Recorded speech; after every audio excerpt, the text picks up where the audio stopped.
So hello everyone, welcome to my channel Sprint Zone. तो बहुत सारे स्टूडेंट्स के कमेंट आ रहे थे, क्या भैया ट्रिपल एमयूटी में ब्रांच अपग्रेडेशन पॉसिबल है? तो जी हाँ, बिल्कुल ट्रिपल एमयूटी में ब्रांच अपग्रेडेशन पॉसिबल है।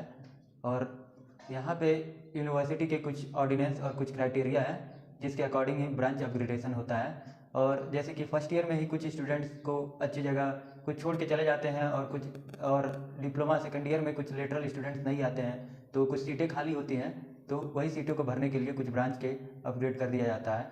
और जैसे कि हर हर ब्रांच में कुछ एक आध दो सीटें वैकेंट हो जाती हैं, तो वही ब्रांच अपग्रेडेशन पॉसिबल होता है उसी की वजह से। और बात करें लास्ट ईयर, तो ओनली 2023 में ओनली 11 स्टूडेंट्स के ब्रांच अपग्रेड हुए थे। हर ब्रांच में जो सबसे टॉपर सबसे ज़्यादा CGPA जिस स्टूडेंट का होगा उसको पहले मौका दिया जाएगा, और उसको पहले मौका दिया जाएगा उसको अपग्रेड कराने का। और अगर जो ऐसा है कि किसी ब्रांच में बहुत कम एडमिशन हुआ है, तो उस ब्रांच की स्टूडेंट्स अपना सीट अपग्रेड नहीं करा सकते हैं, क्योंकि अकॉर्डिंग टू ऑर्डिनेंस कुछ क्राइटेरिया है। अगर जो उस ब्रांच में कम एडमिशन हुए हैं तो आप अपना ब्रांच अपग्रेड नहीं करा सकते हैं। 2022 में एक स्टूडेंट था जिसका CGPA बहुत हाई था, लेकिन उसमें एडमिशन बहुत कम हुए थे उस ब्रांच में, तो इस वजह से वो अपना ब्रांच अपग्रेड नहीं करा पाया।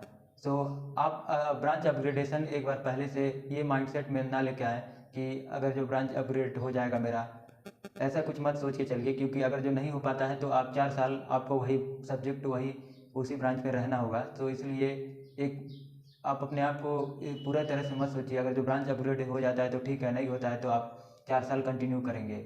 और 2022 में अराउंड 25 स्टूडेंट्स के ब्रांच अपग्रेड हुए थे। तो ब्रांच अपग्रेडेशन पॉसिबल है, लेकिन थोड़ा मुश्किल होता है ब्रांच अपग्रेडेशन, क्योंकि यहाँ पे पूरी तरह आपके ऊपर डिपेंड नहीं करता है।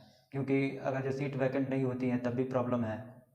अगर जो आपका पूरा 9 के आसपास भी आ जाता है तब भी बहुत कम चांसेस होते हैं कि ब्रांच अपग्रेडेशन आपका हो जाए, लेकिन पॉसिबल होता है। सो यही है आपका ब्रांच अपग्रेडेशन का प्रोसेस।